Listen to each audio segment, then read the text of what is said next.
Mike's muted. My head's huge. All right. Hello. What is going on, everyone?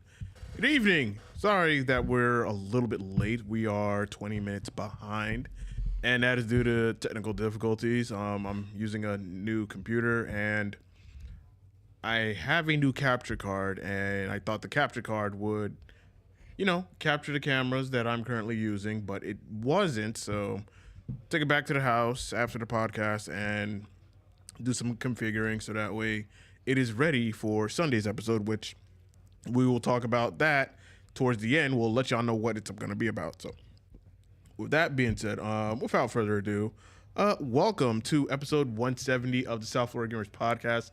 I'm your host, Silverback Senpai. Across the table from me is none other than my co-host, Waluigi. Back at it again. Been a while. Glad to be back here. We got some juicy topics going on. Stay tuned. Looking forward to chatting with y'all. And to my right, his left, Butter Punch. What's good, chat? I know this guy.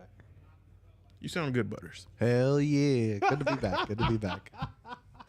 Got a new toy to play with. I got a rubber band. Is it? But that has nothing to do with the voice thing. I don't know, bro. Anyway, y'all, appreciate y'all for watching and tuning in. And, of course, appreciate those for pulling up on the recent streams that I've been putting out for the past couple of days. I finished Lost Souls Aside, so I'm done with that game. And I'll be starting Neo 3 come Tuesday, so I'm excited for that. But that's enough about me. Dan, what is going on? We got Dan in the chat. What's up? Hi, Dan. You're... Good to see you. Appreciate you coming out for the past few episodes. It was a good time. Hell yeah. Absolutely. Alrighty, so it's been very, very crazy in the gaming world. Not too crazy, but a lot of interesting things going on that happened throughout the past week. So we're going to go ahead and get right on it. Let me just get the topics. All right, so you already know how I feel about this game right here. I'm going to show y'all on the, let me see, go to the screen. Oh, no, I didn't have it programmed on the stream deck. Give me a minute. No, it's all good. There we go. All it takes is a click of a button, chat. Improvise, adapt, overcome. There we go. I just didn't program it on stream deck. But anyways, guys, Battlefield 6, y'all know how I feel about this game. This is pretty much my go-to shooter from 2025 when the game came out, and then of course in 2026. However, for those that watched my recent vlog of my thoughts on Battlefield as a whole, wasn't very positive, and with season 2 dropping, it's not looking promising. And just to give you guys like my thoughts on it before I even read the article, it's pretty much we want more and we're not getting more. And there's like a lot of reports coming out about the game that the developers don't have enough resources to accommodate more maps. And I read another tweet where if they were to add more maps, then it would degrade the quality of the game. Now, that tweet that I read, if I could just find it and pull it up, I do agree with it. With the simple fact that the latest map that we're playing on, which is Contaminated, looks very gorgeous. Gorgeous looking map. Very huge too. It's a great map for helicopters, and the map is just overall great. Played Conquest, played Breakthrough, just fantastic. Still have to learn more about the map as I continue to play the game, but it's just one map. And then next month we're gonna get another map, which is more infantry based, and that's about it. That's all for season 2. Yeah, we're getting weapons. Some new weapons, about 6 weapons, but past Battlefield games, we were like day 1 of a new season, we would get 4 new maps like right off the bat and a whole bunch of other weapons to go through. So looking at the past and then looking at now, it's like we want more, and season 2 doesn't feel like it's delivering. So going through this article, as a matter of fact, hold on. Let him cook, chat. I hope He's I getting his... brought my tablet with me. If not, I'm gonna be pissed. Damn. I did. Yay. He's not pissed today, reverse chat. Damn. I was just fixing my PC, just catching up on it. I'm doing random things. I don't want to know what random things you're doing. Nah, we're here for the game articles, bro. Okay, never mind. Yeah, you're right. But if you must know, no, I'm kidding. Wait. Anyways, Let me go to news. Let him pull up. Bob.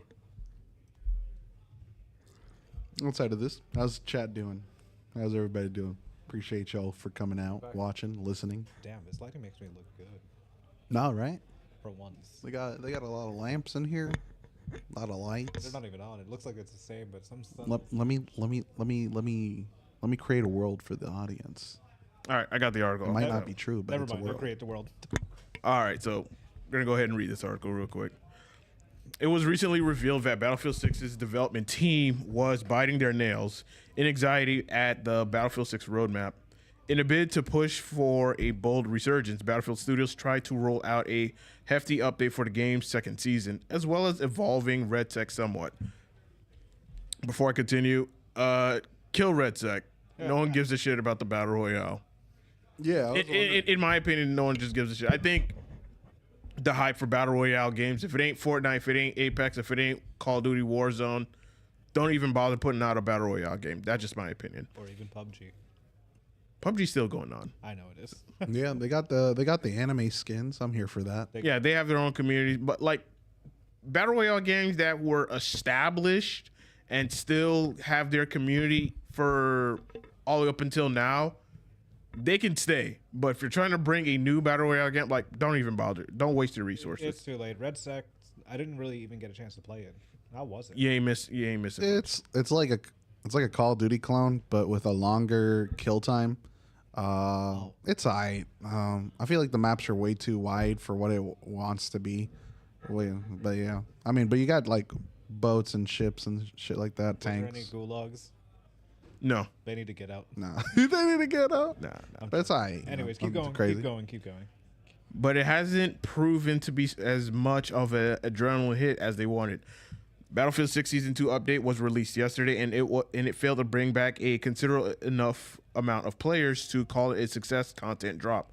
Similarly, viewership failed to increase, suggesting that nobody is interested in watching the game, just as much as they are losing interest in playing it. Battlefield 6 continues to backslide. When Battlefield 6 dropped in October, it was to a stellar reception that praised the game's multiplayer platform to no end. The single-player portion was take it or leave it delivery, and RedSec turned out to be a fledgling Battle Royale that failed to make waves. Again, kill RedSec. Oh, Silver, I was just going to say, you should probably slide this so people can be reading, but I don't think... I just realized, I'm like, we're reading it downwards. Oh, There we go. there we go. I apologize. When Battlefield 6 dropped in October, it was blah, blah, blah. RedSec turned out to be a fledgling Battle Royale that failed to make waves, but the multiplayer element of the game felt solid. Since the game launch, interest has waned as Battlefield Studios has watched its player count slowly collapse. There was hope that players would either return to Battlefield 6 or discover the game with the development of the Season 2 update, but that hasn't been the case. If we use Steam as a representative example, we can see that the player count hit 92,000 as the second season was released, but on a random Sunday afternoon on January 25th, with no new content drops, the game hit 97,000 players on the same platform. The game jumped to somewhat in the last 24 hours, but not enough to dub the new season a resurgence. Okay. I feel like 92,000 is still a lot, It's a but solid I number. guess for a big company, it's not what they want. Yeah, they want hundreds. Hundreds of thousands, millions even. And I'm like, dude, 92,000, that's like a lot of people, bro. That's like, But compared to this, what they originally had at the very beginning, yeah, it's a huge drop. huge drop. To put this in further perspective, Arc Raiders was released just a couple of weeks after Battlefield 6 and had a peak player count of 481,000 users on Steam. In the last 24 hours, it hit the peak of 215,000 users. Oh, okay. So they're doing like double the numbers, and they're an indie studio, smaller studio, I'd say. Yeah. And it's a $40 game. Yeah. Real. We can then turn to our attention to viewership, which hasn't fared much better. Last year, Battlefield 6 hit a whopping 868,000 concurrent viewers, and a peak that few games have managed to achieve over the years. Once upon a time, more than 1,700 streamers were broadcasting Battlefield 6 at the same time. 17,000 streamers is crazy. In 24 hours, we saw the arrival of Season 2, and we saw the peak viewer count jump from about 3,000 users to 27,000 users, leaving Battlefield 6 as the 75th most viewed game on Twitch. So I'm not going to, continue to keep going further. Right. I pretty much just, made my point. Yeah, you gave everybody the numbers. They're not what they want. And in comparison of their competitors, they're doing better. Yeah. Yeah, like their Battlefield 6 Season 2, it's not shaping up to be what people want it to be. And the features that we've been asking for, like persistent servers, a much better server browser to where we can find official DICE servers and play all of the maps in a rotation versus you go to quick play on at the home screen or whatever game mode, and it just launches you into a game, like the quickest game that they can just launch you into, and that's that. And then when the game is done, all right, you'll go into another game, and then when you finish that game, oh, guess what? You're gonna come right back to this other map that you just recently played. I'm just like, I don't want this. Like, where's the consistency? Like, I don't want this. I want to play like every map in a rotation to a point where if there's like 10 maps in rotation, I want to play all 10 in rotation before I come back to number 1. Instead of I get into the game, I'm playing this map, then I play another map, and now I'm back to playing the same map that I first started my game session in. Like, no, I don't want that.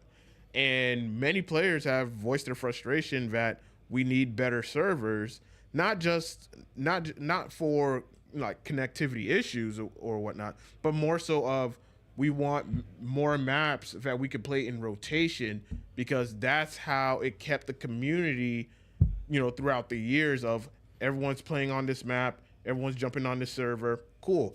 I'll play these maps in rotation. And most of us who have been playing Battlefield for a very long time, we would drop a good like 5-6 hours a sesh just playing through the entire rotation. And not only that, you're also keeping all of the players within that rotation to where y'all either switching teams back and forth or y'all playing on the same team. So that's one of the features that we want, that we've been begging for and since Season 1, and we have not gotten that. Sure, we have Battlefield Portal, but Portal isn't that good. Like, if I had to compare Battlefield Portal to 2042 Portal, 2042's Battlefield Portal, 2042's Portal is actually, I would say, a lot better than Battlefield 6's Portal, but Battlefield 6's Portal in certain ways is better than Battlefield 2042's Portal.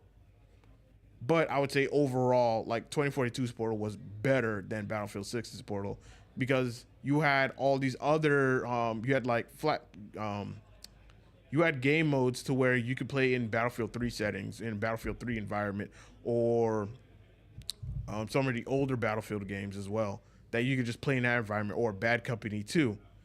But it's just in 2042 setting, but you're playing on a actual map of that older Battlefield game. And that's another thing that we want. We want some of the older maps to come back, because Battlefield has this history, a long history of a lot of maps that they could just pull from the past and bring it in to today.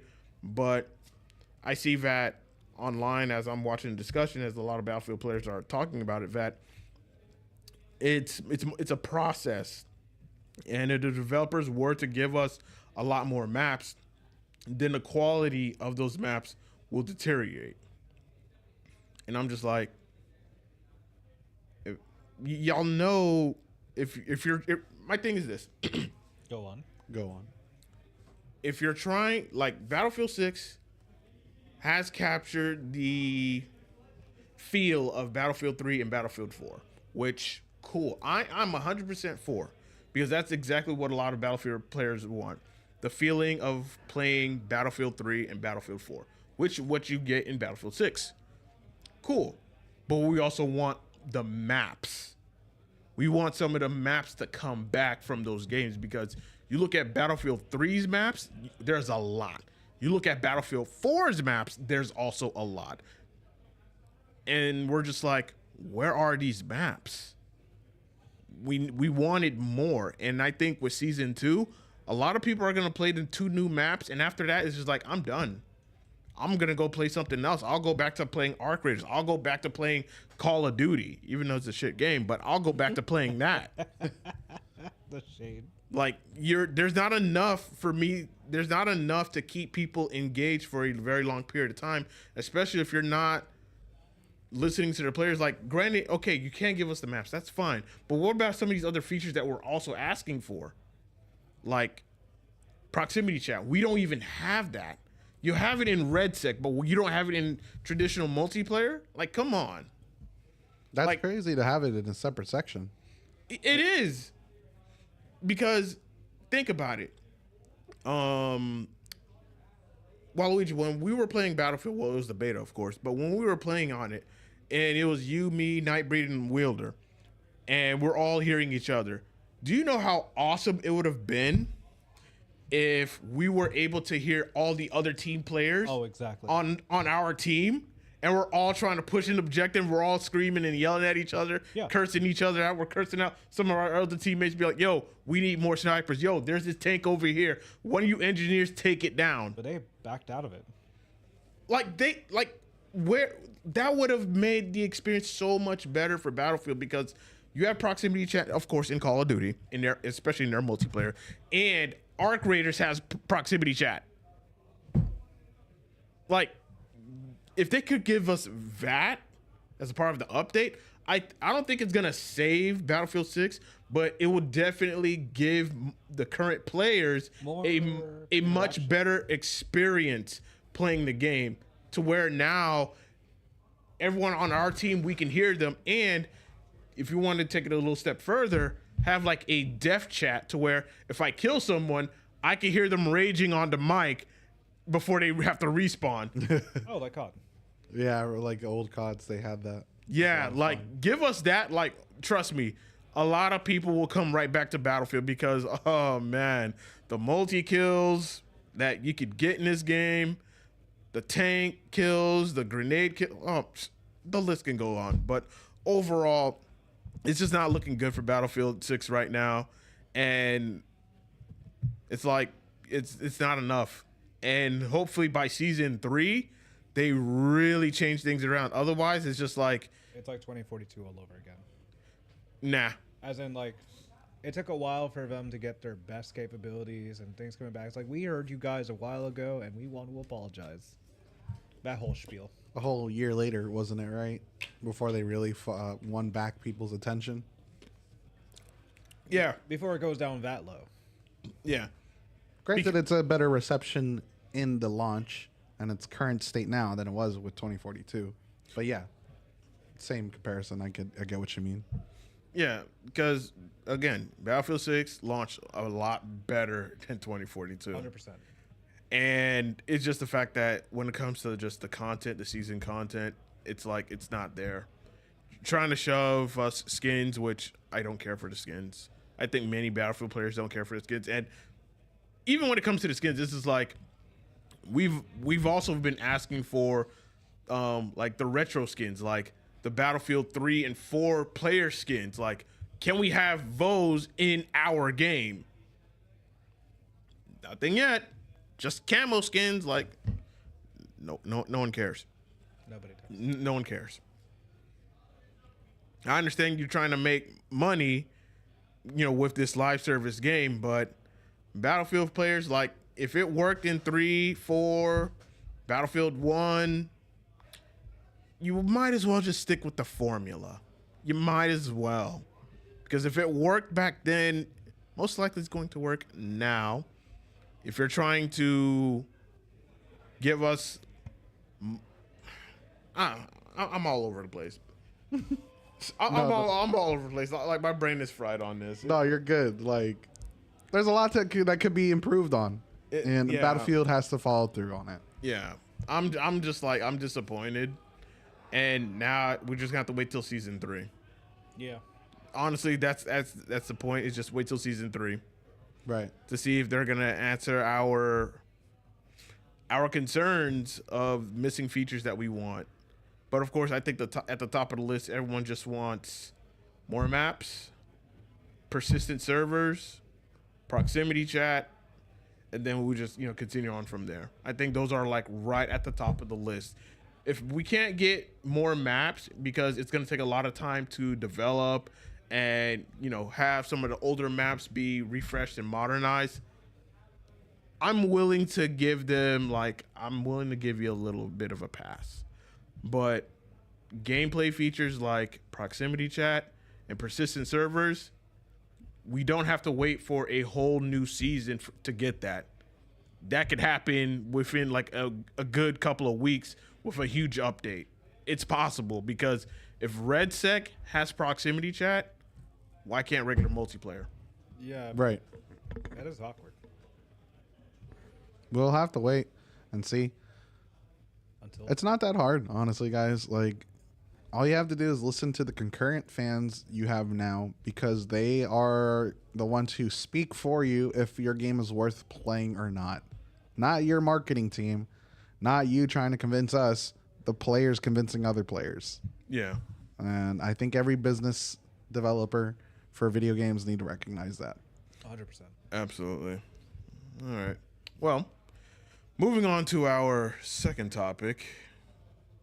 This is all be an interesting one, because last week we reviewed the State of Play, and this week, Yeah, I got a chance to look at this one specifically earlier before the God of War: Sons of Sparta is the worst rated game in the series. God damn. That is an article. That is a bold article. That is a strong article. God of War games have not been considered bad by many standards. But except for this one. Apparently, Ascension was the most low. That was like the lowest one of the time, being like a 7.5 to an 8. Depends who you ask, right? That it's or 7 to an 8. But it doesn't go off anything worse or anything great. It was a good game. Now we're kind of borderline less than that. Yeah. Did you want me to read this one? Yeah, you can go for it. God of War: Sons of Sparta is the worst rated game in the series. I still love to say that. God of War: Sons of Sparta has the worst rating on Metacritic out of all the games from the God of War franchise. The new 2D Metroidvania God of War title was shadow dropped during the latest PlayStation State of Play event. Since then, we have also seen the series' original creators share harsh comments about the title. Now that the review numbers have popped up, it doesn't seem to be performing well compared to others. God of War: Sons of Sparta rating falls under 70, spotted by Games Radar Plus. If you head to Metacritic.com and search the ratings of all the God of War games, it is pretty evident that the Sons of Sparta is falling short. The 2018 God of War and Ragnarok are at the very top, both with a score of 94. Additionally, all the titles from the Greek trilogy also score above 90. What's more, the PSP installments, Ghosts of Sparta and Chains of Olympus, are also considerably higher rated than the recently released game. Wow. The worst rated God of War game to date was God of War Ascension with a score of 80. There you go. However, Sons of Sparta falls even further with its score coming to at 69. Nice. Which has a 69 rating based on critic reviews and a 6.6 score based on user reviews. Okay, all right. I want to speak on this, guys. That's crazy work. That is crazy. That means that Holy God. for a prequel of a game, because this is completely different from all the other God of War games, and as as the article said, this is a Metroidvania. Yeah. And I think a lot of people who grew up on God of War, who played God of War, myself included, like, this is a different approach. And I myself, I have not played it yet. I want to. I just got to buy the game, try it out for myself, and then give my honest review of the game to see, all right, is this actually rated? Like, is this ass as people are talking about? Because with something like this being the prequel of everything, like, I can understand the approach of the fact that it's in a Metroidvania style. I can get, I get that, but but I also think if it was like in a traditional God of War setting, like the Greek mythology game, like the Greek trilogy, of course, I think it would be well received. But then again, it also depends on how's the story. Yeah. Is the story linked to the trilogy that we all know and love? Because if it's not, and if it's something completely different, that's going to piss off a lot of God of War fans, including myself. What's very interesting is what I was reading is we have also seen the series' original creator share harsh comments. Yeah, David Jaffe. That's when you know, like, he was the one that originally hated Ragnarok, the last God of War, just because of Kratos' turnabout. So coming from him specifically, most likely it's because it's T for teen to start off with. I think he was just expecting a lot of gore to bring back again. This is rated T for teen, or Ragnarok's rated T for teen? This Sons of Sparta is T for teen. Why? Look it up. Deadass. Why is it? I can see why the creator brings this up. To bring up a point that the creator go said, ahead. Let me look this shit up. to go with one of the points the creator said a while ago that I read was that he recognized Kratos as a person of severe violence. Yes. So he, between 1 through 3, he really honed in on like the kind of gruesome things that Kratos was willing to do. So I think his concern, if I were to speak on what I think he would be thinking, is that he doesn't like the fact that they were going into the Greek mythology, right, and not creating that gruesome story of Kratos from back then when he was such a violent person. Yeah. You get a lot of glimpses of that between Ghosts of Sparta, which is a reference to the title here, Sons of Sparta. So at least the person who developed this game, right, the team that worked on this game, had some resources to go through, at least Chains of Olympus and Ghosts of Sparta, to kind of get the backstory of it all. So I don't know what's the general consensus between the community here, saying that it's a 70, pretty much around 6.8, 6.9, right? But it seems like whatever the team was doing didn't get to meet the standards or the expectations that the fans wanted, which sucks because... Any luck, Silver? Yeah. Yeah, I gotta pull up this Metacritic and whatnot, because that's fucking crazy that a God of War game rated T for teen. I know.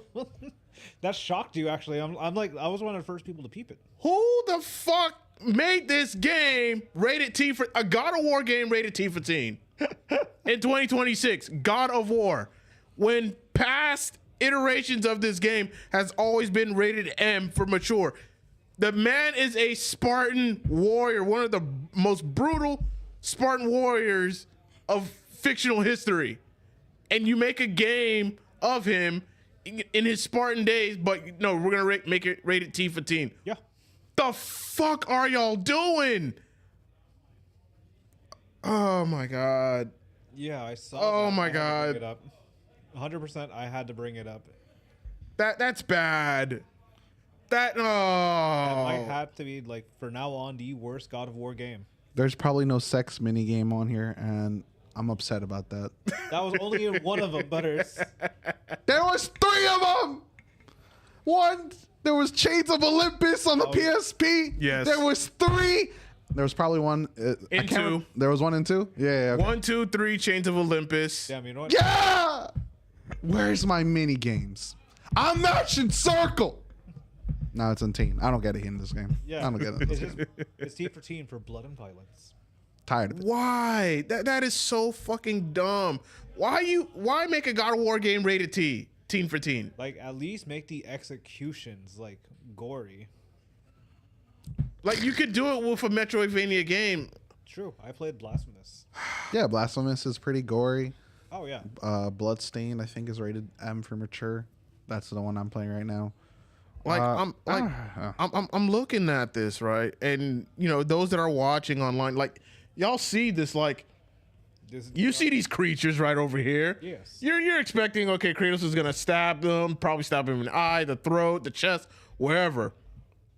But you make this shit rated T for T, bro. You are neutering this game. You might as well make it E for everyone. Just smack them. Bro, Just put him to sleep. just with this, just by this and what you have read in this article, I'm scared for the remake. I'm so scared for the remake. I think the remake should be fine. We hope that they're fine. Nah, GG's, bro. Yeah, you know what? Nah, I can't trust them no more. Jackley's They took away. Wow, that's a conversation for later. We have it in the topic. I'm gonna save it right now. When it I'm comes out. already getting mad. when it comes out. Yeah. I mean, we are going to see more of it during the summertime, where they're going to talk more about God of War, especially with the remake and whatnot. So we're gonna get more confirmation news of the God of War remake, and what I've been reading online and seeing, it does not excite me at all. Because in the reports that I've been reading, there was something along the lines of there's going to be a new combat system, and I'm just like, this makes me worried, extremely worried, because now it's just like, if you're not going to use the traditional system that people have known and loved with the traditional God of War games, and now you're going to bring something completely different. Like if it plays like God of War and God of War Ragnarok, like God of War 4, I'm going to call it God of War 4. God of War 4 and Ragnarok, I'm not buying it. Fuck that remake. I still got my copy of God of War 3 on the PS3. I still got it. I still got the collection of God of War 1, 2, and 3. I still got God of War Chains of Olympus and Ghost of Sparta, remastered collection on the PS3. I'm good. Mm-hmm. I'm good. Fuck that remake. You hear it here first. If they change the combat style, that is going to be the biggest turnoff for me That defeats the and remake. and a lot of people. And I think if they do go that route, I think it's so that they can invite more people into the God of War universe, which, fine, I'm cool with that, but give them the original recipe. Give them the original recipe. Like, you can update the graphics and make the remake play as if you're playing God of War 1, 2, and 3. Because if it doesn't play like those games, now I'm very worried and concerned. What else are y'all gonna take out of the original trilogy? Now I'm concerned.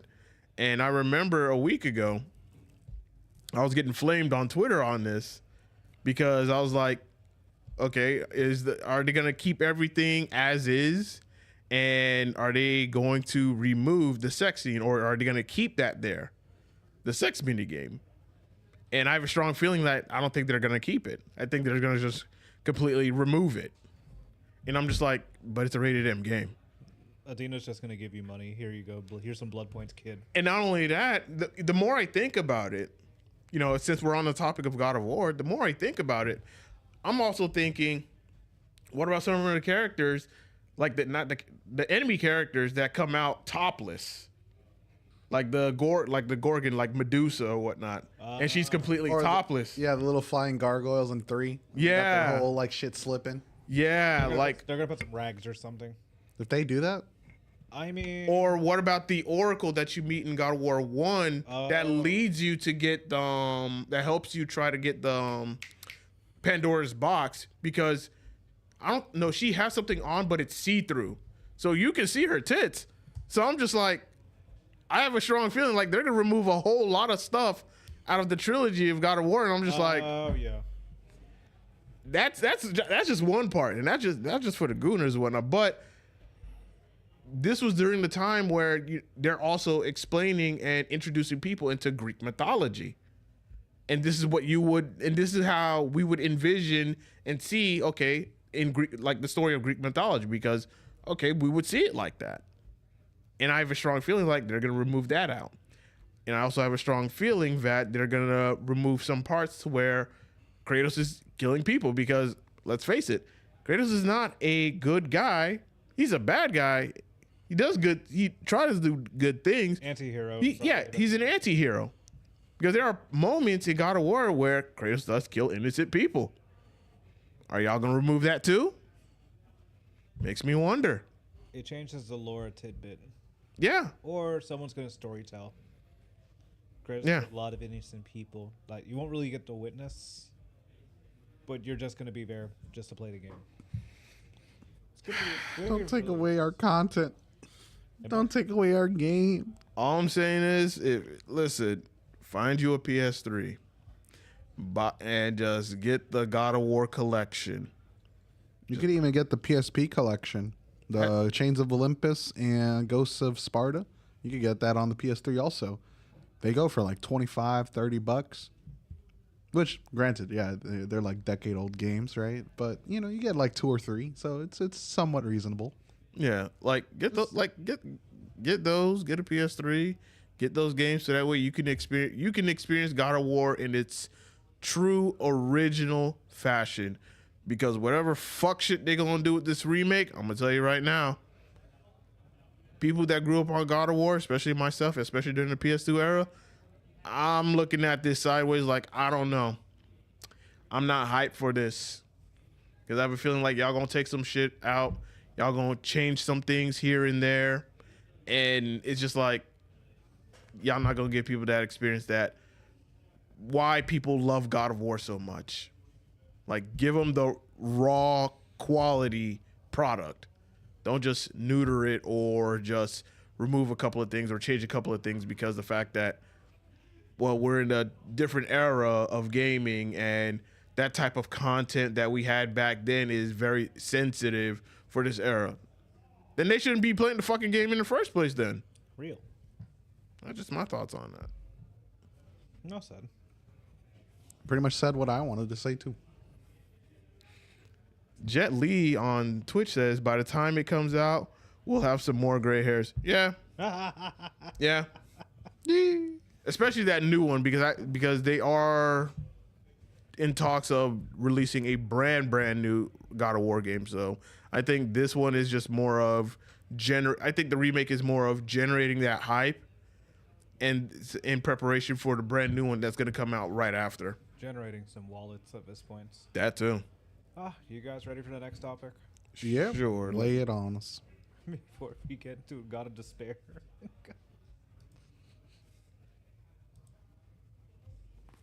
What's the next one? Ooh, I had to pop my neck. That felt good. Yeah, let me just. All right, I'm gonna pull this up. Still got to program this on the stream deck. All righty, G.I. Joe Snake Eyes game not canceled. Hasbro confirms. Wait, what? They're Hasbro. Hasbro. Aren't Yeah. they like a toy company? Yeah, They're making games? yeah, What the heck? They're also funding Magic the Gathering, but that's a whole different subject. yeah. Huh? You don't want to know. It's rigmarole. Who wants to take a crack at this? Butters, Waluigi. I will take a crack at it. All right, go All for right, it. chat. We're going to crack this one open. So, Hasbro has provided confirmation that the highly anticipated G.I. Joe game featuring Snake Eyes has not been canceled. So, Atomic Arcade's G.I. Joe Snake Eyes title is something that players have heard close to nothing about since its announcement. We only heard that game moved to pre-production in 2023. There was a listing in 2024 that hinted a open world setting, but there's been no update since. So we're talking we're past 2 years, and this is like off of a listing for the 2 years, right? Not if you don't count that, that's 3. But yeah, apparently it's not canceled. But the development team is in the process of determining the way forward for the title. So this is a statement they said here. The Snake Eyes game is not canceled. The team is currently taking time to evaluate the path forward for the game. While decisions haven't been finalized, we're committed to providing updates as soon as we're able. I don't like that statement because they're telling us they haven't done anything past this thinking point, past the pre-production stage of like trying to think about what they want to do. All they told us is like, hey, we know you want to hear something. We still don't have anything. But we'll let you know when we do. So we're waiting another 2 or 3 years pretty much at this point. They just wanted you to be like, all right, cool. Yeah, we didn't forget about you. But yeah, going past that, a statement came in response to the original report, which discussed a LinkedIn post by Atomic Arcade's gameplay programmer, Dominic Braun.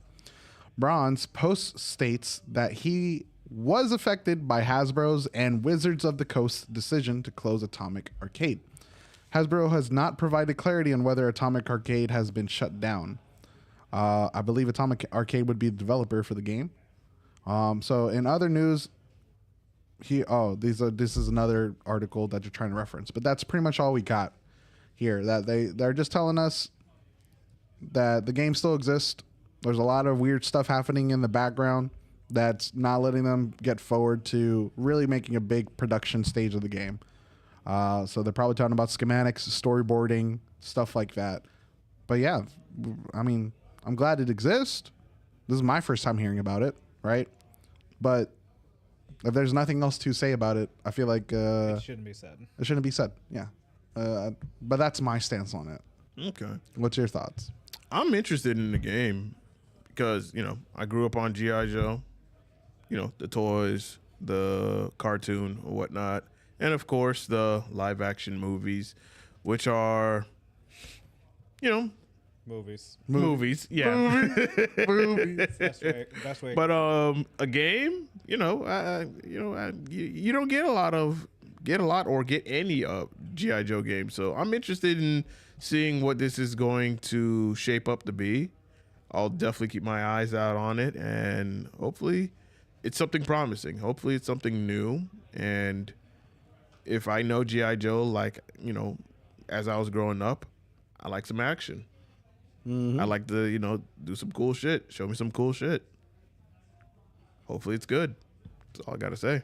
I can agree with that. With it being Snake Eyes specifically, I'm wondering if it's going to be like more stealthy, more action packed, or depending on the situation. Yeah, especially if it's Snake Eye. Yeah, since it's Snake Eyes, like Straight up the ninja. yeah. I'm hoping some gun combat, and then of course some Ninja Gaiden shit. Or swordplay. Yeah, Yeah, but having like affected by Hasbro and Wizards of the Coast is low key kind of crazy. Because Wizards of the Coast is what funds Dungeons and Dragons and shit. Oh, I like how I said and shit to add in there too. as he should. But this is gonna be weird. Like, so it's in a weird phase where it exists, but we don't know when it's gonna exist. Yeah, it's safe to say, like, It's in limbo. yeah. So pretty much what I understand is pre-production. They're pretty much getting people for the script, kind of getting the art style with the art team figured out. And then this was before they put the game into existence. So we'll see. I wonder if I could be a voice actor for Snake Eyes. He has no voice. I like that. Got my ass for sure. Caught you lacking for a second. You're like, what does he sound What like? are we talking about? He doesn't say anything. Oh, okay. So I'm ready to go on to the next topic with you guys. all right. Yeah. I'll take over this one. Oh yeah, you're locked in. What the fuck is a? All right. So Crimson Desert devs say premium price avoids microtransaction. What? Oh yeah. Do tell. Pearl Abyss has stated that Crimson Desert's premium price is not something for microtransactions. Pearl Abyss' upcoming action adventure Crimson Desert is all set to release next month on March 19th. Ahead of the release, we have heard a lot of information about the title, including the fact that it already has gone gold. Now we have understood the developer's view on microtransactions. Crimson Desert doesn't have a microtransaction shop. During the interview with Drop Frames, Crimson Desert PR director Will Power addressed microtransactions. Power stated that he can definitely say that there is no cosmetic shop. Power's added, this is made to be a premium experience that you buy and you enjoy the world and not something for microtransactions. The PR director concluded, this is a premium experience. That is the transaction, full stop. Okay. We like What, that. what is this video in front of us? Can you date the dragon?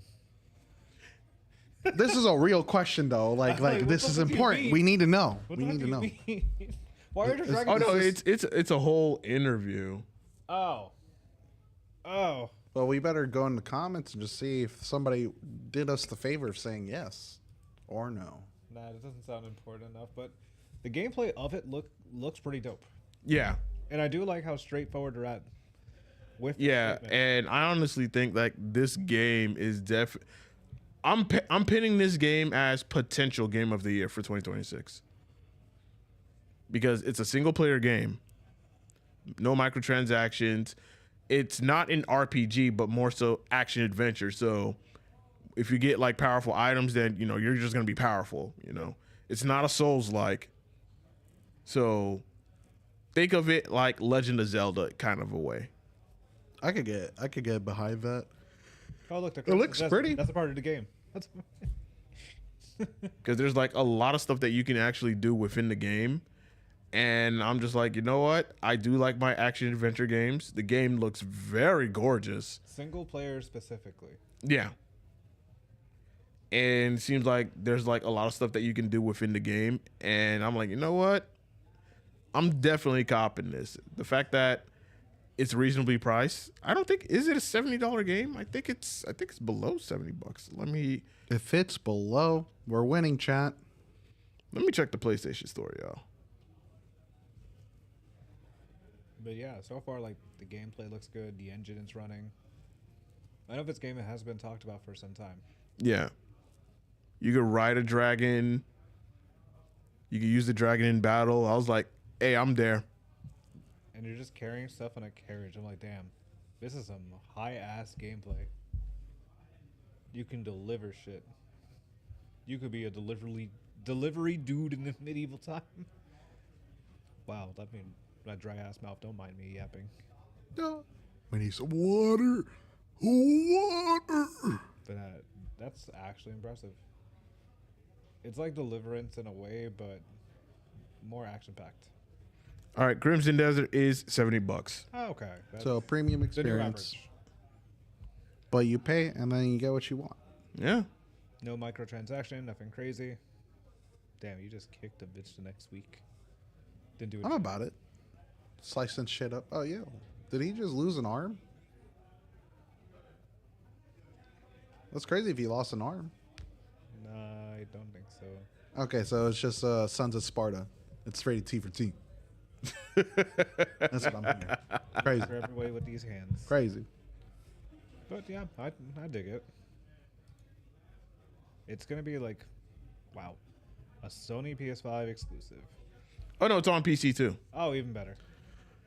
At this point, I'm buying a PS5. I need my physical media. Even if I have to pay every month for online multiplayer. You save us now. I might regret it in 10 years, but you know what? 100%. I gotta live and die by what I do. Yeah, Crimson Desert is on PC. Okay. It's on PS5. So I'm definitely copping this game day one. Oh, that looks funny. Yo, he went over his back.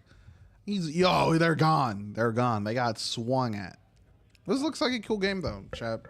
Check it out. Crimson Desert. This sounds familiar. I feel like this game has existed before with a similar name on PC, but I can't remember if this is the same one or not. Peep, peep, peep, peep. Yo, he just blasted everybody. Oh, there's blood. Oh, yeah, we got blood, chat. We got blood. Because I'm thinking of all the classes that I want to potentially be. Of course, I'm going Did with you the. just body slam somebody? Yo, that's you, Waluigi, bro. That's your character. Just Real. throwing somebody. Ugh. This guy's Alex from Street Fighter, bro. This guy teleported. That's Noctis. With a big ass sword. Ching, ching, ching. Hold on, this is kind of dope though. It definitely is. It does look cool. Okay, I'm looking forward to that. It's on Xbox, Steam, Epic Game Store, so PlayStation. I'm about it. I'm about it. It's not on the Switch 2, and I highly doubt it'll be able to run on the Switch 2. True. No shade to the Nintendo Switch 2, but a game like this, honestly, as I said before, I think this game is. I'm pinning it as potential game of the year. Potential. Let's see how it goes. We'll have to wait. Not too long. Shit, that's like a month. Yeah. Yeah, what's up, Lightning Kaio? Oh, we I know it was good. heard of the. Yeah, I heard of this guy. Ready for the next topic? Or Yeah, Absolutely. sure. Send us the next topic. Man, we're steaming through this quick. Oh, that's a silver. I was That's ready. a silver article. You got that, bro. We don't need, like, No need to be sad. No need for introduction because, of course, Stellar Blade developer teases more platform releases. And I'm going to say, before I even read the article, I already know why. Because not only the game sold good on PS5, but on PC, it tripled. they also stood on business too. All I'm saying, chat, we got mods on PC. Yeah, the modding You wanna get a community PS5. were waiting for this game to drop because it's like, oh, it's coming to PC next year. Okay, don't worry, it's all good. Just doing the Birdman rub, and then of course for the PC release, they also got even more new content because they end up getting the 2B collaboration, and they also got the Nikkei collaboration. So PC players were eating good when this game dropped on PC. And of course, the modding community, listen, I appreciate every piece of art that y'all put out there with this game. All the different costumes and, you know, adjustments to Eve and, of course, to Raven as well. So I'm not complaining. I appreciate it. Doing God's work. Stellar Blade could be coming to more platforms in the near future. Stellar Blade was originally a PlayStation exclusive in 2024. It was later ported to PC. Developer Shift Up Corporation is now touting the game's success in its recent Q3 earning report. They are also looking ahead to the future of the Stellar Blade IP. In the latest quarter, the game continued to sell copies steadily. In particular, the PC port saw strong sales, and it was very positive, and its very positive Steam rating was highlighted in the report. Gee, I wonder why. Cooking, chat. Stellar Blade could see releases on new platforms. Furthermore, Shift Up Corporation expects the game popularity and overall brand to continue to grow. Additionally, they plan to make the game accessible to even more players. To do that, they plan to run promotional sales across both platforms and are even considering expanding to platforms beyond PlayStation and PC. So, Xbox and possibly Nintendo Switch 2 players, y'all could be getting Stellar Blade coming to your platform. To further enhance the brand recognition and boost sales, we plan to carry out various promotional activities and are considering additional platform expansions to make Stellar Blade accessible to more players. Nice. So, More consoles, the more better. yeah. Xbox is it's already on PC, so basically you It's just for throw it on everybody. It's Xbox because for everybody has everybody. Xbox. And then what's it called? If it gets on Nintendo Switch too, I'm about that, They bro. won't do it. No balls. They got up the amount of hentai games they got on there. All right, No let's be balls. real. Yeah. There's some Gooner games on there. Look at Maximilian Dude's video. He did all the receipts for that for us. Come on, bro. They won't- can't slap on some titties on Nintendo.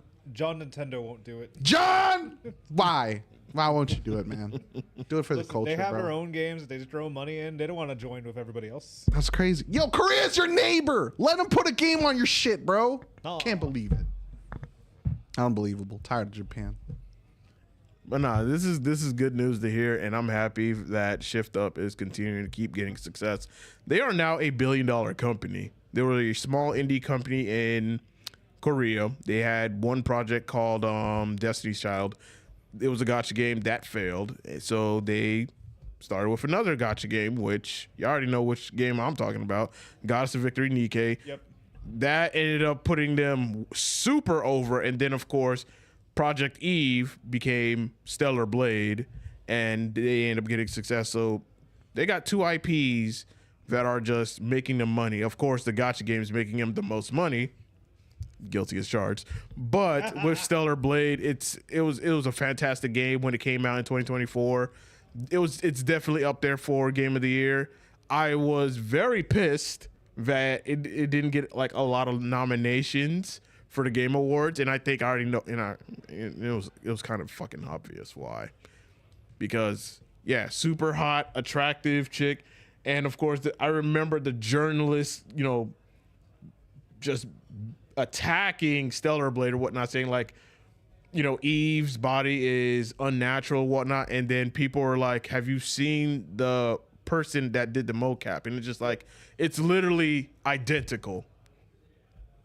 All I'm saying is I don't see nobody making articles out of Leon in Resident Evil 9. All right. I've heard no complaints of how that man looks. I see the double standards, you motherfuckers.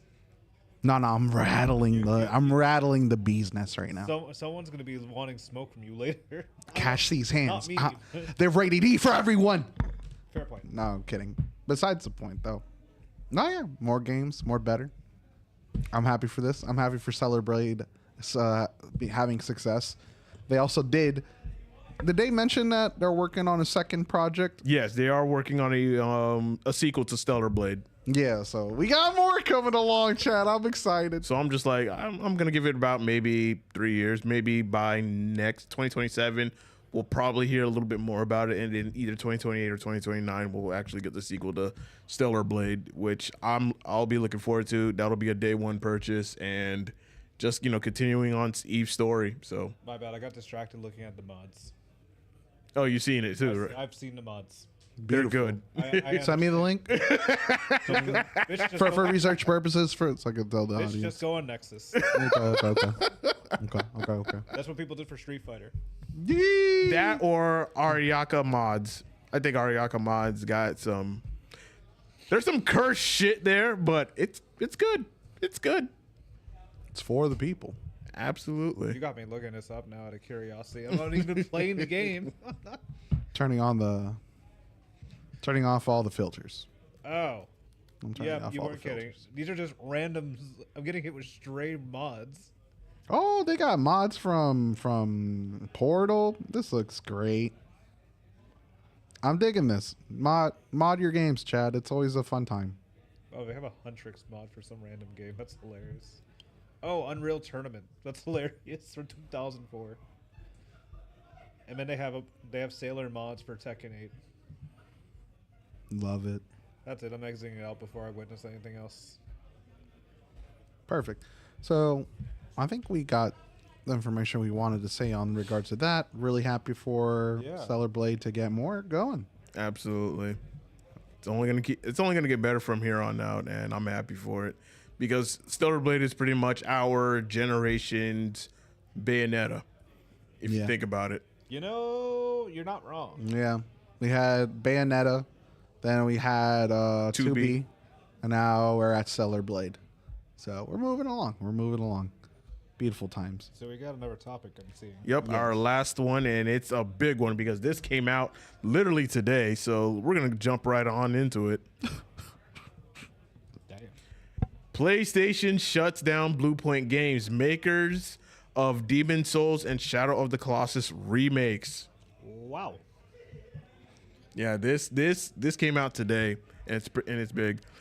Bluepoint Games, one of several studios under PlayStation's umbrella of developers, is being shut down by its parent company. According to a report from Bloomberg, the closure means roughly 70 employees will lose their jobs. The studio was best known for remaking games like Demon Souls and Shadow of the Colossus and supporting work at other PlayStation studios. Bluepoint Games is an incredibly talented team, and their technical expertise has delivered exceptional experiences for the PlayStation community, a PlayStation spokesman said in a statement received by Bloomberg. We thank them for their passion, creativity, and craftsmanship. Damn. Bloomberg writes that the spokesperson also said that the closure was due to a recent business review. The most recent news out of the studio was that it was working on a live service game in the God of War universe, but that it was canceled before ever being revealed publicly. The news is shocking, largely due to Bluepoint's high-quality track record.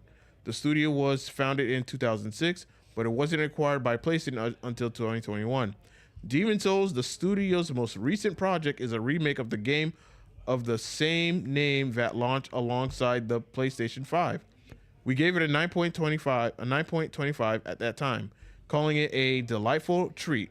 Bluepoint also assisted in the development of God of War Ragnarok, which we gave a 9.5 and lauded as our second favorite game of 2022.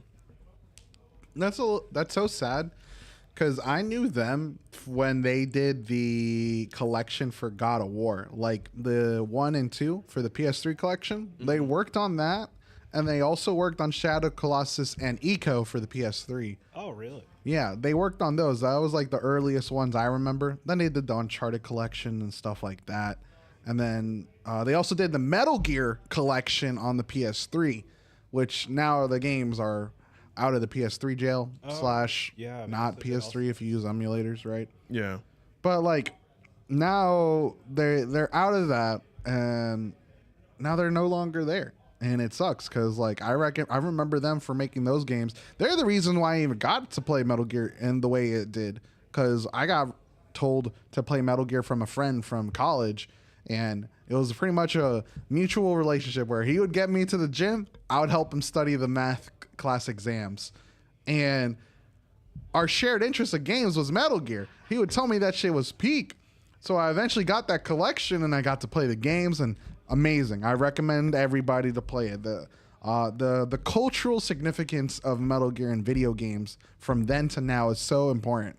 So I highly recommend that, especially with the new collection that's coming out. But yeah, now that the original studio that makes these collections are gone, I'm genuinely upset. It's sad. It's really sad. Yeah, because It is. the Demon Souls remake was phenomenal. It was so good, very well polished. Like I could tell like a lot of passion went into this, because you look at the PS3 version of Demon Souls and then you look at the remake, it's like a night and day difference. Like, my God, like they've made something really, really good. And then of course the Shadow of the Colossus remake was also phenomenally well.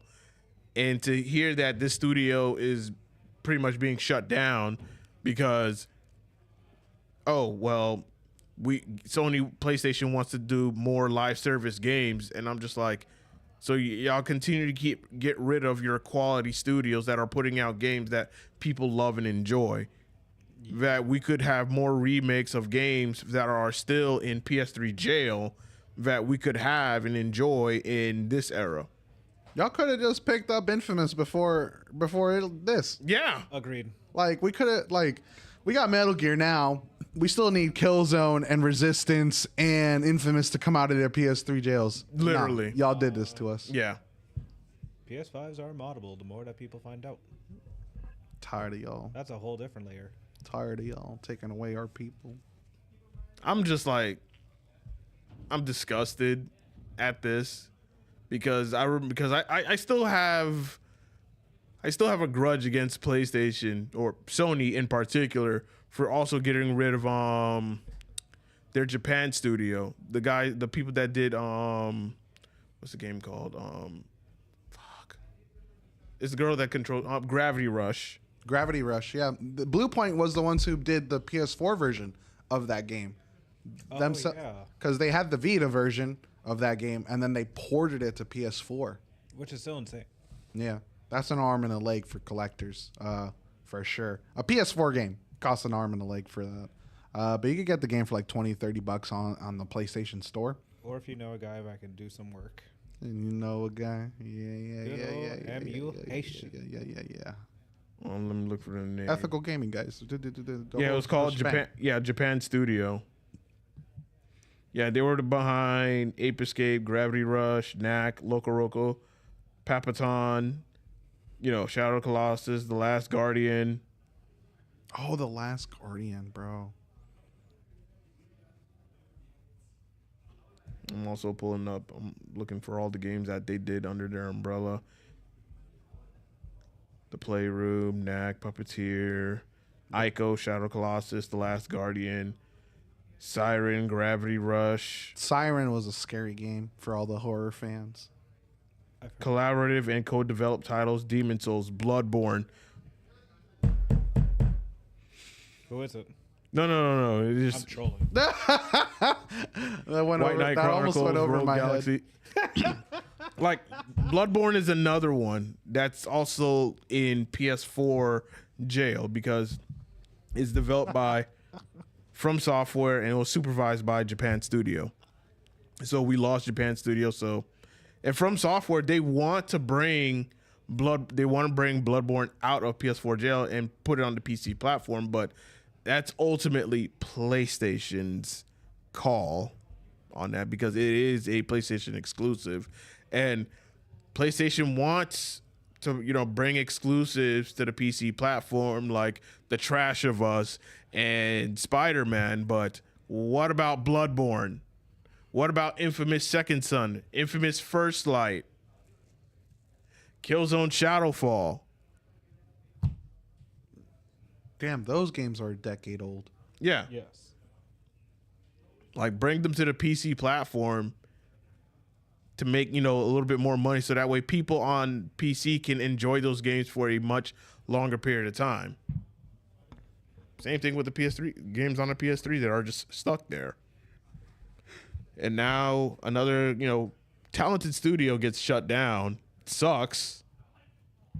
But that's how the games industry is because PlayStation has this obsession with wanting to do games as a service.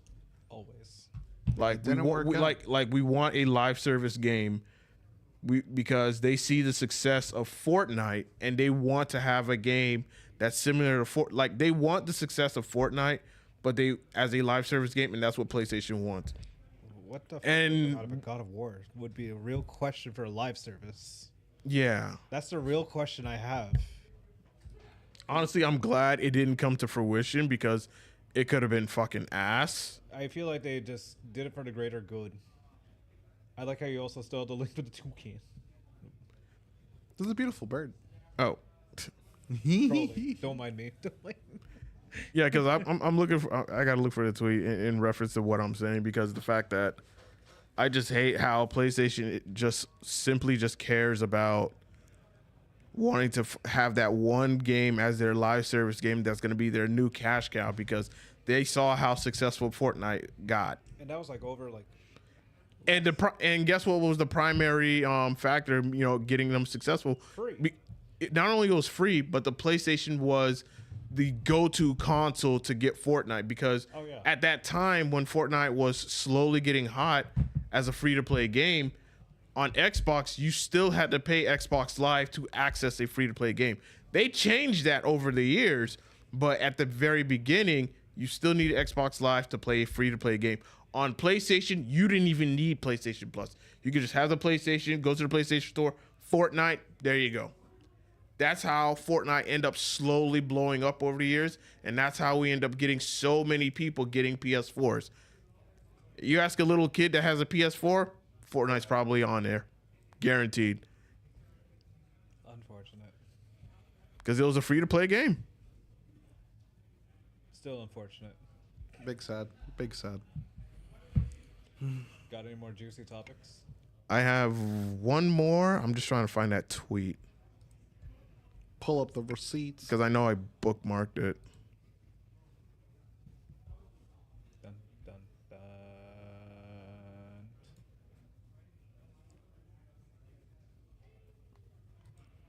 Okay, yeah, this one's from Jake Randall, so I'm going to pull this one up. Jake Randall? Jake Randall. No, I just want to say it.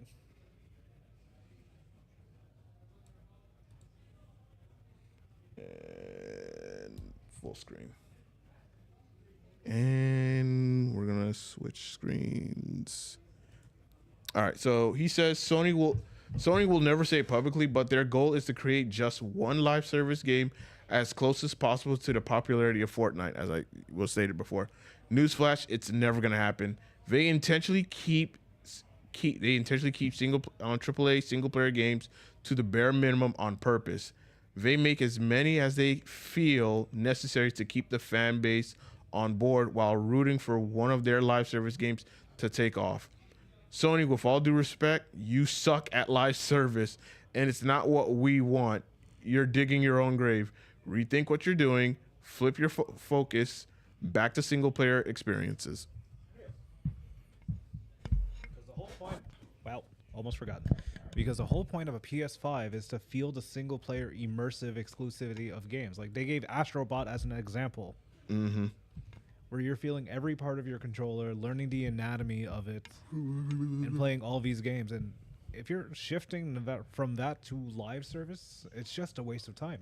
Yeah. You're defeating the purpose of feeling your dual sense controller that you work so hard on. Yeah, and PlayStation's focus is, as I said, they're trying to find that one game that's going to be their cash cow. Because you see games like Call of Duty, like that's a cash cow in itself, but it's not owned by PlayStation. Yep. And that's a game that also became very successful on the PlayStation platform, because if you look at how many users that are playing Call of Duty, especially Warzone, you're going to see a lot of them are on the PlayStation platform, then PC, then Xbox. True. Because again, it's a free-to-play game. Most people are on PlayStation, so majority is going to go towards PlayStation. And PlayStation is being jealous because of the fact that they don't have a live service game that can be successful. They tried to do that with Concord. We all know how that turned out. And that was their $40 million project that went down the fucking drain. Yep. I'll just throw away $40 million. Like, give me Not 40 million. My correction. 400 million. 400 million. You could just give me $1 million and I'd find something better to do with that.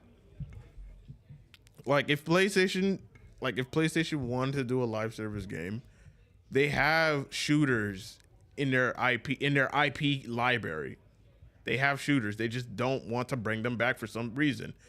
And I think the biggest one that they're going to try to bank on is the Horizon one. That new Horizon 3. Yeah. Oh yeah. That's going to be that. The Monster Hunter version of that game, right? Yeah, now that's going to be what they're trying to bank on, and I think it's not going to be successful. That's going to be another flop. Tis pain. If PlayStation wants a new live service game that's a shooter. You have 3 IPs that you can work with that's in your library. SOCOM, a military shooter. You also have Resistance. That's a sci-fi shooter. Hell, you can make that horror survival. There's money right there with Resistance. And then, of course, you have Killzone. You have 3 shooters that you can work with. Sci-fi, you can make it free to play. You can make it $40. Like, PlayStation has these 3 and Siphon Filter. 4. Oh yeah. PlayStation has 4 shooter IPs under their umbrella. And they don't do fuck all with them. Y'all just don't like money. Not one bit. Because if they were to revive any one of those 4, you are guaranteed to get that old audience that used to play your games. They're going to come back. You're also going to have a lot of new faces coming to your game and trying it out for the very first time. So you have the guarantees right there. The people that used to play the game who are pretty much my age or a little bit older. And you're also going to have the new people that are going to want to try out the game for the very first time. Take your risk there. Take a chance there. But they don't want to, and that's on them. So The ball and gamer loop will never end. no, it never Ball and ends. gun, I'm sorry. Ball and gun, yeah. All right, last topic, and I think this is going to be an interesting one. I am sorry. What? Yeah. Quidia City owned RTS fully acquires Evo. So, in layman's terms, Saudi owns Evo now. Fully belongs to them. Quidia City. Quidia City's own RTS has taken full ownership of the Evolution Championship Series and Evo fighting game events. This news comes after several shifts in Evo's ownership in 2025 when Sony started to bow out of the position. Now, Sony is entirely out, and so is its former Evo co-owner, Nodwin Gaming, as RTS assumes full control over the brand and its events. Damn, Nodwin Gaming didn't even own it for that long, and that's an Indian-based company. That's a stray, literally.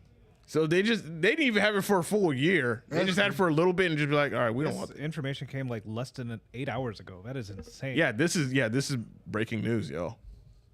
The news was announced in a press release by Evo team this week as Nodwin Gaming exits co-ownership and will continue to work with Evo with a focus on marketing. Meanwhile, key leadership will remain in position to attempt to ensure consistency in Evo's legacy and values as shared by RTS CEO Stuart Saw. So they'll have the consistent team that runs the events. Yeah. So a lot of the fighting game community members you're familiar with, right? Are the same people. Yeah. They'll still do it, but a lot of the funding, a lot of the money that flows around, it's gonna go through the new ownership. Yep. So as an audience member, as a player, either a competitor or casual, your experience shouldn't change as much. But I imagine people have different values that they want to stand by, either or. Pick your choosing of whether you want to go or not. I will still be going, but not at this year, as financial struggles are a thing. Same. That doesn't get any cheaper for sure. Pain. But yeah, I mean, as a casual enjoyer, your experience shouldn't change. So if you still wanted to go, you should still go. Financial pain. Financial pain. Yeah, because I'm not paying close to $2,000 just to experience Evo. I'm sorry. Literally $300 alone just to get into one game alone. Yeah. Yeah. I'm good. That includes the entertainment fee. Yeah. Yeah. you're Because it's in telling me. Vegas. Ridiculous. I went to Evo like twice in like the 6 years I've been competing. I've never been. I think it's worth going once, for sure. But man, does your wallet not appreciate it for sure? Oh, hell no. It's going to slap me later. Got bills to pay. For real, for real. But yeah, we have different ownership. What's crazy enough is Qiddiya City is still in development, and it was established in 2018 as the entertainment district for Saudi Arabia. For those that want to know, it's like, what's Qiddiya City? That's what I just did for you guys, and you're absolutely welcome. Yep. So Saudis own Evo. A lot of people in the FGC are not too happy about it. They'll never be happy. No. We But at the same time, it's like the FGC does complain about, we want more funding for our tournaments, better payouts. but not from this guy. Yeah, exactly. Am I in the wrong here for saying that? No, you're not in the wrong. It's like you're going to get a lot more money. You're probably not going to get a top 6 anymore, but a top 8 this time. yeah. And pricing is going to be actual sustainable. Yeah. It's But it's one of those things where it's like, it's because it's backed by Saudis, people are just looking at it, kind of side-eyed. But I mean, Saudi is also getting EA Sports. There's no winning around this. yeah, They already bought And Fatal Fury SNK. and SNK. Yeah, pretty much the whole property of SNK, and they're the ones who are funding all the tournaments. So whether you like it or not, they're involved. And collaborating with Capcom now, as we noticed the Fatal Fury collaboration that just kicked. Yeah, they got the skins It's a little from Street it's not Fighter. it's not a serious topic, but it's just like something to talk about quickly. Yeah. I know they Capcom basically gave Fatal Fury some skins they could wear for their characters. They got Luke from Street Fighter 6 that's on Rock, Yes. and then they have Jury from Street Fighter 6 on Preacher. Preacha. Yeah, Preacha. I love seeing Dark Terry. That was the funniest. Dark Terry going to Kuma just Dude's cool. It is, even though it's not real. I would love for it to be real. Yeah. That, and on top of showing gameplay for Geese, Nightmare Geese, because he's still dead canonically, but we know y'all would pay money for Geese. Yes. So, regardless, to me, I look at it as with this whole situation, it's like what's important to you as a competitor. Like, if you want more money, like if you want to win more money, like yeah, Evo would be the place to go. Even though your pocket's gonna take a massive hit, just hope that you can make first place in a lot of tournaments, so that way it makes up the cost to travel there and to get there. And of course, you're in an expensive ass Las Vegas, so good luck with that.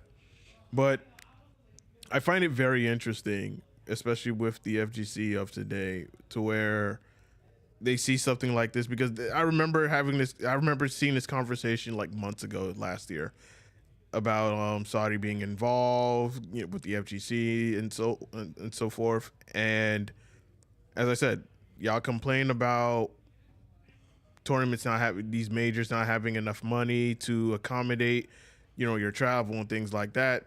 But when someone like the Saudis come through and they got the money, now just like, oh, now we don't want the money. I'm going to say this, and I don't care how people are going to feel about this, We're listening. but if I win $1 million at a tournament and it's funded by the Saudis, fuck y'all. I'm out. I can retire. You can say whatever you want. I got $1 million. I'm out this bitch. I will retire. Like, I will delete all my socials. Y'all don't have to ever see me again. Real. That's life-changing money right there for me. And I'm pretty sure the same would be said for anybody else if they were in that position. Yeah. I win a tournament. There's like $1 million on the pot in the pot. First place gets $1 million. Fuck this game. I'm done. I'm never coming back to this game. I got my money. I'm out. Life-changing money. But sometimes with the FGC, they tend to be very morally inconsistent at times. I get it. But now with Evo, like I've always wanted to go to Evo, but this year it was like hell of expensive. But bro, I'm good. Now, if they were to do something with that price and be like, you know what, we will lower the price dramatically, cool. I think people would be interested in go. Hell, now that Evo's not owned under PlayStation, what are the chances that they include Smash back in Evo again? They could. And throw in a hell of a big cash bonus. There's that possibility people are not thinking about. And a lot of people still remember Fatal Fury has like one of the biggest prizings ever seen to man. Yeah. And most Street Fighter events. Yeah. That Millie. There's that Millie. Yep. Yeah. Just play the game, have good neutral, just beat the other character and make it the first place and fucking retire. And if you get your ass beat, just do it again. If you can afford it. Yeah. If you can afford it. Yeah, literally. It's just, as I said, I understand why people are very, skeptical of the Saudis and, of course, the shady shit that they do, which I completely understand. Like, if you don't want to go to their events or, supported by them or funded by them, cool, by all means. But that phrase that y'all be saying, which we've all heard before, like, go support your locals. Y'all say that, but y'all don't pull up. True. They'll just repost and like. Don't just quote to you and be like, now's the time to support your locals. No. Don't just say that because the Saudis have taken over Evo and whatnot. You're supposed to be going to your locals. Even when you're against your own morals. Yeah. You're like, oh look, the Saudis are here. Maybe I should go to my locals. Not Yeah, like play online you football. should have been doing that from the very jump, from the very start. And make your local scene as big as possible. So that way you can have, big events, enjoyable events, and it's funded by the people, for the people, and you won't have this, the Saudis trying to come in and take it over.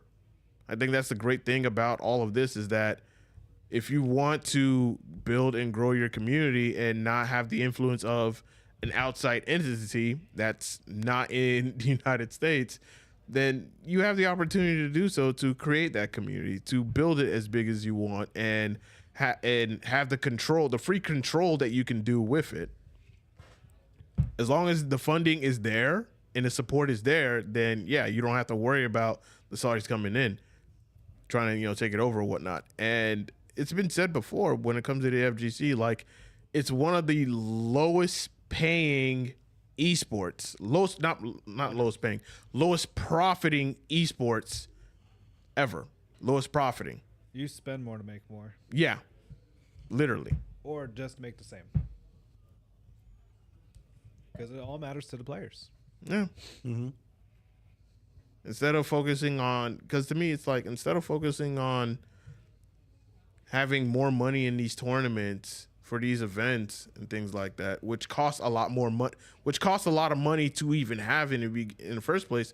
How about building that community organically from the ground up? How can we get have conversations of how can we get more new faces, more new people, more eyes on what we're trying to build, what we're trying to grow? How can we get more people as spectators to come out and spectate and enjoy good matches, a good show? I don't see a lot of us having conversations like that. Instead, we're just worrying about the money, balance patches, characters that need nerfs or buffs, but not the conversation of what can we do to have more new people into our hobby. Yep. So that way we can continue to grow it even bigger. Because you look at sports and you see how they make their profit. It's with spectators. It's with people coming out, purchasing a ticket, to coming to a stadium and sitting there and enjoying the actual game itself.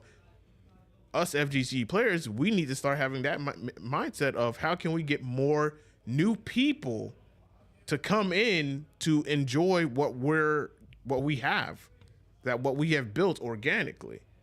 If we can do that and grow it to a huge scale, then there's a lot of potential to do even bigger and greater things. Mm-hmm. That's just my thoughts on it. True. The loop does not end. So I think we've covered every topic tonight, y'all. So we can go ahead and put a bow on this episode and wrap things up. Got the bow tied up. All right, as we wrap up, any final words? We're going to start with Waluigi. Oh, yeah, me. I'm that guy. So, from the order, glad to be back again. Missed y'all for sure, 100%. Had a fun little vacation, now back to business, but a lot of things going on in the gaming world. Hoping the best for Battlefield. Sons of Sparta, I'd have no sympathy for being a low-rated God of War game. Then when it comes to Stellar Blade, I'm looking forward to seeing what more can be produced. The G.I. Joe game, I'm probably not going to say anything else about it just because I doubt it's going to exist by the time my grandchildren will find out about it. And Crimson Desert, I hope it does become an actual game of the year. And like you said earlier with the fighting game community and like how action should be taken more when it comes to joining locals and doing other events and such, I do hope that can actually happen. Because it's a community after all. It's never about the money. And that's pretty much my take. I'm good. All right. Butterbunch, what about you? No, I'm kidding. We don't Besides, talk that language. yeah, we don't speak that language here. No. I think I always like to be that little positive energy vibe guy. If there's something you don't like, be the change you want. When I mean by that, if there's a game you don't like, don't support it with your wallet. If you're feeling like there's not a community you're looking for, or you haven't found that community, be that change. Create that community that you want or can, because it all starts with you. It all starts with you. Outside of those two big things, very curious to see how the FGC changes as time goes on, especially with all these new acquisitions. Little complicated stuff that's way out of my understanding personally, but I love the FGC and I'm gonna be here for it when things change. So I'll do my best to create some good vibes and help people get into more fighting games, and that's what I'll do. All right. And as for me, first off, I want to give a shout out to Jet Li 333 for the follow on Twitch. Thank you so much for being a part of this episode, and thank you for joining us. Appreciate you. Also in the chat, Storm Rogue, what is going on? Battlefield has to go back to their roots if DICE wants to save anything. I 100% agree with you right there on that one. And as for me, continue playing your games, people. Try new games, finish that backlog of yours. I've already said my piece with God of War, and speaking of God of War, we do plan on having a God of War cast episode here March 1st. So be on the lookout for that. Definitely, that's going to be an exciting episode because Now I'm getting more new information of the God of War remake. That's definitely going to be a very great episode. And you'll also see some returning faces. I already have 2 confirmed. So that's going to be a very good episode. And one of the confirmed guests, I mean, he is a Titan. So he will be returning here soon. So be on the lookout for that. And as well as another person who is hidden as well. So those are the only hints I'm going to give you as the 2 potential guests. So with that, I'd also like to say that Sunday we have an episode here on the podcast. Yes, a group episode. And this one is a Tekken cast. So definitely Sunday coming up. We have the Tekken cast. We have 1 returning guest, that is Amanda. She will be here with us, as well as 3 new faces. These 4 that will be here in this room are all Tekken competitors, and it's going to be one hell of a great episode. So with that being said, I'd like to thank y'all for watching and tuning in to episode 170 of the South Florida Gamers podcast. Just Dan says, Trey, hey, I can't give any information, but I did say that he is a Titan. So take that with what you will. March 1st, the God of War episode. You'll see who'll be here. So yeah. Other than that, Sunday at 3 p.m. is going to be our Tekken cast with 4 people in the studio. So Yep. that's going to be a great one. It's going to be a good one. So anyway, guys, thank y'all so much for watching and tuning in.